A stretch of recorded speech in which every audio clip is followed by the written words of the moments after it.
संगीत रागी जी, माइक उठाइए और आप बताइए कि क्या आप उनकी बात से सहमत हैं? क्या वाकई ईरान इस युद्ध को खींच रहा है? डोनाल्ड ट्रंप शांति चाहते हैं? देखिए, ईरान पर 14,000 से ज़्यादा बॉम्बिंग हुई है, जिसमें 10,000 तो बॉम्बिंग जो है अमेरिका ने किया है और 4,000 के आसपास बॉम्बिंग जो है वो इजराइल ने किया है, ईरान के बेसेस और बाकी जगह। इसमें ईरान कितना बर्बाद हुआ होगा इतना बताने की जरूरत नहीं है। वेस्टर्न बाकी जगह पर क्या हो रहा है वो खबरें आती है, लेकिन ईरान में कोई जाकर के टीवी चैनल भी नहीं जाकर रहा है वहाँ पर। वार कवरेज वहाँ से लगभग जीरो है वहाँ से। इसलिए वो कितनी स्थिति, ऐसी स्थिति में, बुरी स्थिति में है, ये अभी हम दुनिया को नहीं पता लग रहा है। इसमें कोई दो राय नहीं है कि दुनिया की अर्थव्यवस्था पर इसका बहुत निगेटिव पड़ रहा है। इन्फ्लेशन 4% ग्लोबल तौर पर ये प्रेडिक्ट किया जा रहा है, बढ़ रहा है। ग्लोबल जो ग्रोथ है उसको लिए भी कहा जाता है 2.9% के कमी होने जा रही। क्या ये वॉर ईरान लंबा खींच सकता है? मेरा उत्तर है नहीं। ईरान जिसे कह सकते हैं, क्या इस वॉर को सिर्फ नेतन्याहू और अमेरिका बढ़ाना चाहते हैं? बिल्कुल नहीं। यूएई का आप स्टेटमेंट पढ़िए कल का। यूएई के स्टेटमेंट ने कहा है कि जब शुरुआत ही किए हो तो इसको पूरी तरीके से पीटो। जैसे कहा जाता है ना, सांप को मारना है तो उसका पूरी आंख नाक पूरा तोड़ ताड़ करके ही निकलो, उसको जिंदा बचे रहने मत दो। ये किसकी इच्छा है? ये सऊदी अरब की इच्छा है। ये एक बहरीन को छोड़ दें, सिया मुल्क को छोड़ दें, तो यही कतर चाहता है, यही सऊदी अरब चाहता है, यही यूएई चाहता है। तो ये मत आप जाइए कि सिर्फ नेतन्याहू बिल्कुल चाहते हैं, क्योंकि ईरान का ही ये मैसेज था रिवोल्यूशनरी। पहले जब राजा पहलवी का शासन था, ईरान के साथ बहुत अच्छे संबंध थे इजराइल के। कोई ये सब टेररिस्ट ऑर्गेनाइजेशन नहीं था। किसकी देन है? इस्लामिक रेवोल्यूशन के बाद ये सब आया है। और उसका नारा क्या है? Death to Israel, death to America. कौन कह रहा है कि हम एक ज्यूज नेशन का अस्तित्व ही नहीं रहने देंगे? यानी कि तुम एक धर्म का पालन विशेष करते हो, इसलिए तुमको इस धरती पर रहने का ही अधिकार नहीं है। ठीक है। इसके खिलाफ कौन लड़ने के लिए तैयार नहीं? यदि मेरे भारत के लिए कोई कहता तो भारत की पूरी आबादी खड़ी रहती अपने अस्तित्व को बचाने के लिए। इजराइल वही कर रहा है, अमेरिका उसके साथ खड़ा है, और मुझे नहीं लगता है कि ये बहुत लंबी लड़ाई लेकर के ईरान जो है वो लड़ पाएगा आज के दिन। मैं संगीत रागी को एक छोटी सी जानकारी दे देता हूं। जेरूसलम पोस्ट की खबर है, उनके जो चीफ ऑफ स्टाफ है आईडीएफ यानी इजरायली डिफेंस फोर्सेस, उनके नेता उनका है लेफ्टिनेंट जनरल अयार जमीर। उनका स्टेटमेंट है the IDF could soon collapse if there is no solution to the shortage of man power. यानी आईडीएफ कोलैप्स कर सकता, वॉर चल रहा है और उनका जो चीफ ऑफ आर्मी स्टाफ है वो कह रहा है कि हमारे पास मैन पावर की शॉर्टेज है और हमारी आर्मी कोलैप्स कर सकती है। ये हालत है। ठीक है। और ईरान की कितनी लीडरशिप भी कोलैप्स कर चुकी है। नहीं, ईरान की कितनी क्षमता है भाई? 6 लाख। मैं आप लोगों पे कुछ कह नहीं रहा हूं, मैं तो तथ्यात्मक बात कर रहा हूं। एक व्यक्ति का आकलन कोई तथ्यात्मक नहीं हो सकता है। फैक्ट बताइए। नहीं, अरे भाई एक व्यक्ति का, ये जेरूसलम पोस्ट की खबर है। आप न्यूज वाली बात अलग है, कितने लोग मरे हैं उससे पता चलेगा कोलैप्स कर गए। अब आप इसको भी कंटेस्ट कर रहे हैं। मैं कह रहा हूं कि इजराइल में कितने लोग मरे हैं? एक मिनट। इजराइल में कितने लोग मरे हैं मुझे बताओ तो सही। सुन लीजिए। अरे इजराइल में कितने लोग मरे हैं? भारत कितने इंफ्रास्ट्रक्चर डिमोलिश हुए हैं ये बताओ। 2%। 2%। सुन लीजिए पहले। ये उसी तरीके की स्थिति है कि भारत युद्ध में हो और आर्मी चीफ कहे कि हमारी सेना कोलैप्स कर रही है। सीरियस बात या नहीं सीरियस बात? है सीरियस बात या नहीं सीरियस बात? इजराइल का, अरे भाई मैं तो फैक्ट दे रहा हूं। ये देखिए, चलिए अब वो फैक्ट दे रहा हूं। न्यूज दिखाने की जरूरत नहीं है, लॉजिकल बात। इजराइल में हर लड़के और लड़की के लिए आर्मी की ट्रेनिंग अनिवार्य है। 3 साल लड़कों के लिए, 2 साल लड़कों। 60-70 लाख की आबादी है। हर की अगर सारी आबादी को ट्रेनिंग है तो कहां से कोलैप्स कर रही है? लॉजिकल सी बात। अरे भाई मैं तो, अरे अंजना जी वो दिखा दिया, हमने दिखा दिया, लेकिन जो करती रहती हैं भाई आप बोलेंगे सूरत पूरब में नहीं उगता भी तो गलत बात है। अच्छा सुनिए, मैं न्यूज का मैनिपुलेशन क्या होता है वो भी एक बताना चाहता हूं। न्यूज का न्यूज, एक मिनट, इजराइल का अखबार है। अरे सुनिए भाई, ये कोई तेहरान टाइम्स नहीं, इजराइल का अखबार है।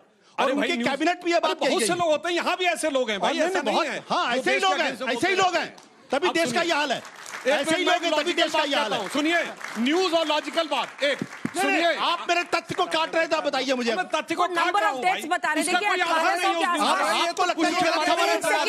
अगर आपको लगता है ये गलत खबर है, इजराइल की आर्मी अभी तक की मेरी जानकारी के मुताबिक क्या ये एक गलत खबर है? सेकेंड, अभी तक ये अनुमान है कि लगभग 2000, मैं आ रही हूँ, लगभग 2000 लोग, 2000 लोग, प्रवक्ता मेरे पीछे 2000 लोग ईरान में मरे हैं। ईरान एक की तरफ से सेकेंड, तुम भी लड़ने चले जाओ। एक सेकेंड, लगभग 2000 लोग ईरान में मरे हैं। लगभग, अरे आशुतोष जी, लगभग 2000 लोग ईरान में अभी तक जो ऑफिशियल जानकारी है मरे हैं। लगभग 1200 से 1500 लेबनान में, चूंकि इजराइल लगातार लोगों को मार रहा है, वहां पर मरे हैं। और 18 से 20 लोग बताया जा रहा है कि इजराइल में मरे हैं, जो ऑफिशियल जानकारी है मैं बता रही हूँ। ऐसे में इस पर इन डेप्थ रिसर्च, आर्टिकल तो ठीक है, अब वो ओपिनियन पीस है क्या, एक बार मैं चेक करा लेती हूँ। भारत में बहुत से लोग लिखते थे भाई, डूब गया भारत। सूरत वाला जी माइक उठाइए, सूरत वाला जी माइक उठाइए।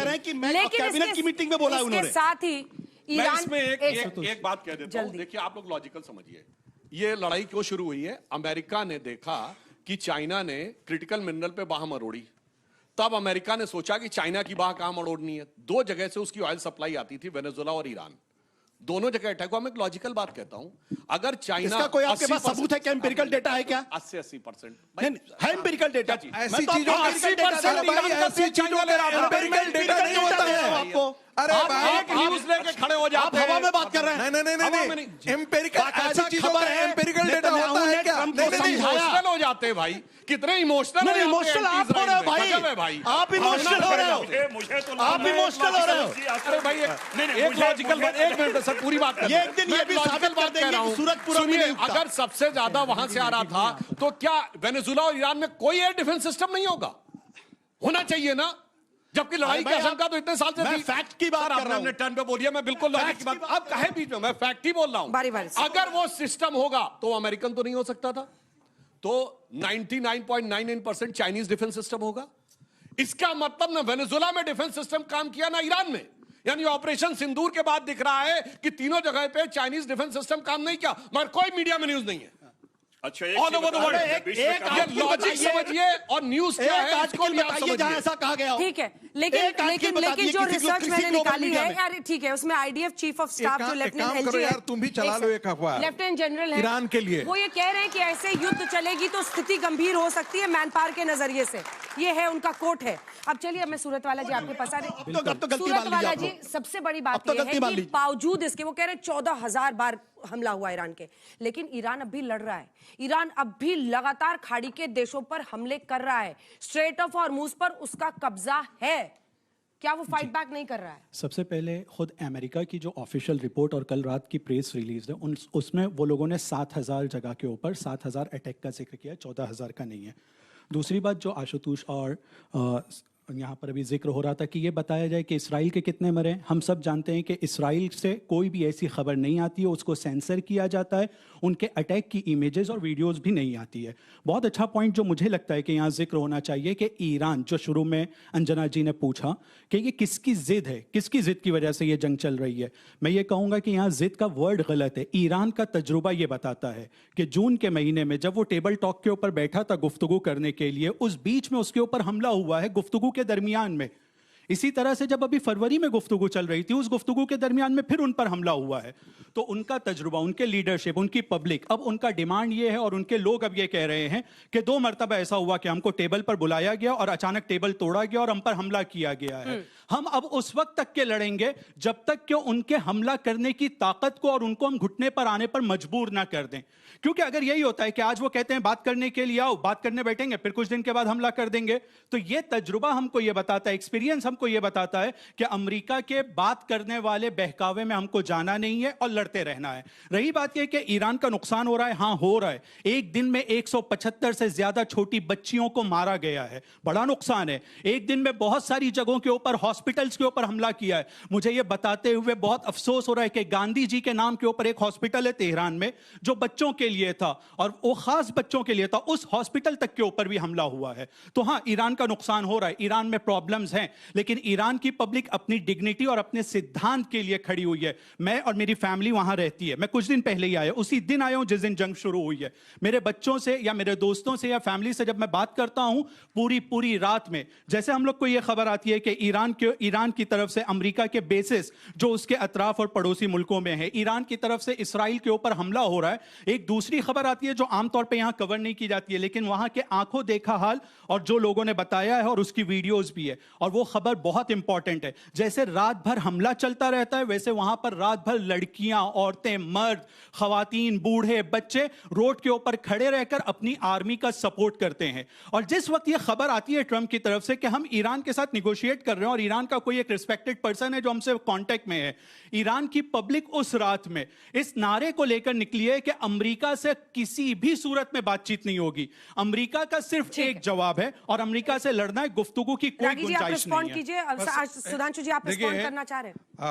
खाड़ी इसके के बाद में देशों छात्रों से के ही सवाल। लोगों का ऐसा आकलन है कि इस प्रोटेस्ट के दरमियान, युद्ध होने से 1 महीने पहले से वहां पर प्रोटेस्ट चला था और सारे जेंजी यंग लोग ही रहे, 34,000 लोगों को ईरान की आर्मी ने, IRGC ने मारा है। ये चीजें निकल करके नहीं आती। दूसरा, धैर्य रखिए। दूसरा, IRGC के आप ये क्या समझ रहे हैं, ये इस्लामिस्ट फोर्स वो था जो सिर्फ अपने रिजिम को बचाने के लिए था, और उस पूरे रिजिम उसकी लॉयलिटी ईरान से ज्यादा वहां की सत्ता जो इस्लामिक रिजिम थी उसके प्रति थी। आज उसके लोग जो हैं वो सड़कों पर बंदूक और गन, स्टेन गन लेकर के बैठे हुए हैं, कोई प्रोटेस्ट करने के लिए बाहर नहीं आता है।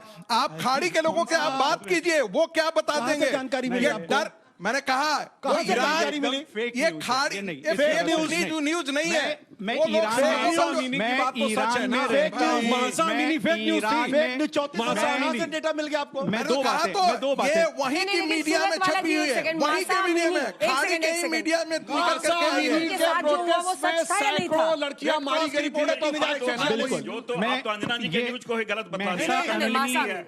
महसा अमीनी या लास्ट प्रोटेस्ट, और इन्होंने कहा पंजे में इसको ठीक है, अब लोगों के बीच में जाकर छात्रों को भी सवाल करें। 34,000 लोगों को मारा गया है, इसी रिजिम ने मारा है। लास्ट सबने प्रोटेस्ट। वीडियो देखा। देखिए, ईरान में जो जज्बा है वो मानना पड़ेगा लड़ने का। आपने वो वीडियो भी देखा होगा कि मिसाइल्स के पास बैठ के ईरान के सैनिक नमाज भी पढ़ रहे हैं और रिलीजियस सेरेमनी भी कर रहे हैं, और वो कह रहे हैं इससे हम लड़ेंगे। ठीक है, मगर जब रफाल के ऊपर रक्षा मंत्री जी ने स्वास्तिक बनाया था तो ये लोग चौंक चौंक चौंक के बोले थे कि ये एक अंधविश्वास है, मगर किसी के मुंह से नहीं निकल रहा अंधविश्वास है। अब वहां करे जज्बा, देखो उसका जज्बा। और एक बार तो मानना पड़ूंगा, देखिए इस्लामिक देशों में गजब का जज्बा होता लड़ने का। मतलब कुछ भी हो जाए वो लड़ते रहते हैं। इराक बर्बाद हो गया, लड़ते रहेंगे। सीरिया लड़ते रहेंगे, यमन लड़ते रहेंगे, लीबिया लड़ते रहेंगे, अफगानिस्तान लड़ते रहेंगे। भाई साहब ये तो मैं मानना पड़ेगा, धुम धड़म धड़ैया रे, सबसे बड़े लड़ैया रे। कुछ भी हो जाएगा, लड़ते रहेंगे। जवाब दीजिए इसका, वो जवाब दे दें जिसका आप जवाब दीजिए। मतलब ये वो कौन सी लड़ाई जो आपको बर्बादी की तरफ ले जाए? आप खुद ही कह रहे हैं कि बड़ा बुरा हाल है। जाहिरी तौर पे जब भी कोई लड़ाई होती है, जंग का किसी को सपोर्ट नहीं, और जंग का समाधान और रोकना जरूरी है। हाँ। लेकिन हमें यह देखना चाहिए कि हमारी लड़ाई किसके मुकाबले में हो रही है। मुमकिन है कि वो लड़ाई हमें 90 साल के बाद फायदेमंद हो। मसलन 1857 में हम लोगों के यहाँ एक आजादी की तहरीक शुरू होती है, हम कामयाब होते हैं 1947 में। बहुत सारी कुर्बानियां हमको देनी पड़ी है, बहुत सारे लोगों को हमको अपने हाथ से देना पड़ा है, बड़ी बड़ी हस्तियों की कुर्बानी हुई है। लेकिन इंपॉर्टेंट, मैं आपके बीच में नहीं बोल रहा था, एक मिनट। सूरत वाला जी आज पर आइए ना, आज पर आइए। शांति दूत अरे है। सुनिए, आज की ही इजराइल बात हमले कर कर रहा रहा हूं, है, मैं आज की ही बात अमेरिका कर रहा हमले हूं, कर रहा है, लेकिन मुझे आप ये उन पर बताना- हमला कीजिए ना। बिल्कुल। खाड़ी के देशों पे क्यों कर रहे हैं? बिल्कुल। उनके होटल्स पर क्यों कर रहे हैं? खाड़ी के देशों के ऊपर उस जगह पर सिर्फ हमला हुआ है जहां पर अमेरिकन बेसेस या इंटरेस्ट है। कौन से होटल में अमेरिकन बेस है? कौन से होटल में अमेरिकन बेस है? मुझे दुबई में। कुवैत अरे के काउंटर और क्वेश्चन दुबई तो के बोलिएगा। होटल भी में काउंटर बेसेस क्वेश्चन। थे। जवाब, मैं डायरेक्ट जवाब और दे रहा हूं। कौन से बेसिस का इस्तेमाल ईरान अमेरिका कर रहा है वो भी डायरेक्ट- बताइएगा, डायरेक्ट नाम मैं- बताइए। बिल्कुल, मैं डायरेक्ट आपको जवाब दूंगा इसका। ईरान ने अब तक के जितने भी हमले किया है, आप सब ने ये देखा होगा कि जब अमेरिका का पहला हमला होता है तो मीनाब नाम की स्कूल के ऊपर हमला हुआ जिसमें बच्चियों की शहादत होती है और उनको मारा जाता है। लेकिन ईरान के कोई भी एक सिविलियन का, जहां पर ये खाड़ी देशों में भी कहा जाता है, क्या किसी ने कोई वीडियो इस तरह का देखा सिविलियन का? नहीं है कोई वीडियो। ईरान ने अब तक के जितनी जगहों पर हमला किया है वो सब के सब अमेरिकन बेस हैं। और साथ साथ में जब अमेरिकन बेस के अंदर कल की न्यूयॉर्क पोस्ट की रिपोर्ट है कि 13 बेसेस जो ईरान ने पूरी तरह से बर्बाद कर दिए, यूएई, बहरीन, कतर और एक कंट्री है कतर के अलावा, वहां पर जब उन्होंने कुवैत में जब उन्होंने बर्बाद किए तो 40,000 से ज्यादा जो उनके वहां पे अफसर और फौजी थे, वो फौजी अलग अलग होटल्स या सिविलियन एरिया में जाकर तो आप रहने होटल लगे। पे हमला कर देंगे? तो उस जगह पर हमला किया गया। पहले ये अलर्ट दिया गया है कि अगर वहां पर लोग हैं तो उस होटल में लोगों को इनको आने ना दिया जाए। कौन सा अलर्ट? देखिए, वहां पे एक बात ईरान की इनकी तरफ से से अलर्ट? एडवाइजरी और अलर्ट दोनों क्या ईरान बात का कर रहे मौजूद है। देखिए, आपको एक बात बताऊंगा। इनकी मन से सही मत है, ऐड कीजिए। बता सकता सिविलियन हूं। टारगेट्स ऐसा पे तो ईरान भी दावा नहीं कर रहा है देखिए, कि उसने ऐसा सिविलियन अलर्ट जारी टारगेट्स किया पे है। हमले नहीं होने चाहिए, मगर आप प्रतिक्रिया का अंतर देखिए। अगर ईरान में स्कूल पे हमला हुआ, गलत था, दर्द होना चाहिए। भारत सरकार ने गाजा में condemn किया हमला क्या? हुआ, दर्द होना भारत चाहिए। सरकार ने निंदा की क्या? अपने टर्न पे बोलिए भाई। नहीं, भारत सरकार ने निंदा की क्या? बात होने ठीक है, दीजिए। जवाब मैं पूछ रहा हूं सुनिए। आपसे। अरे भाई आपने तो आप बहुत हाथ निंदा उठाइए, की मैं ना, आपसे जवाब मगर मैं पूछना चाहता हूं, अफगानिस्तान में 400 विकलांग बच्चे मार दिए गए पाकिस्तान के द्वारा बॉम्बार्डिंग करके, तब बिल्कुल कुछ नहीं निंदा बोला। की। ना बिल्कुल निंदा की उसकी। सीधा प्रस्ताव है, बिल्कुल निंदा की ना उसकी। सोनिया गांधी जी का बिल्कुल निंदा की उसकी। स्टेटमेंट है, ना अखबारों में लिखा हुआ आर्टिकल है। और मैं एक और बात कहना चाहता हूं, एक गंभीर बात है, इसको इंटरनल पॉलिटिक्स से मत देखिए। नहीं कोई जितने पर्स मुस्लिम लेकर के देश हैं, संसद एक गया। मिनट सर, जितने मुस्लिम देश हैं 57 में से एक भी मुस्लिम देश ने कोविड वैक्सीन के फर्स्ट स्टेज का भी ट्रायल नहीं कोविड वैक्सीन किया, आ मगर गया। सब एटम बम बनाने में लगे हुए हैं। कोविड वैक्सीन सबको आ गया। एटम बम चाहिए, इराक को सब चाहिए, कोविड वैक्सीन सीरिया आ को गया। चाहिए, पाकिस्तान को चाहिए, कोविड ईरान को वैक्सीन आ चाहिए। गया। आखिर ये जहनियत क्या है? और मैं बताना चाहता हूं, हमने जब होश संभाला, ये इस्लामिक वर्ल्ड की आपसी लड़ाई है, 80 के दशक में हम लोगों ने होश संभाला, 9 साल तक ईरान इराक लड़ते रहे। वो कौन था? वो अमेरिका लड़ा रहा था क्या? और 1981 में इराक का न्यूक्लियर रिएक्टर इजराइल ने तबाह कर दिया था, बगैर अमेरिका को बताए। 2007 में सीरिया का रिएक्टर इजराइल ने तबाह कर दिया था। आज आप कल्पना करिए, इराक या सीरिया के पास एटम बम होता, बिल्कुल वो ISIS लड़ाई- के पास एटम बम होता, तो तेल के नहीं जान के लाले पड़े होते।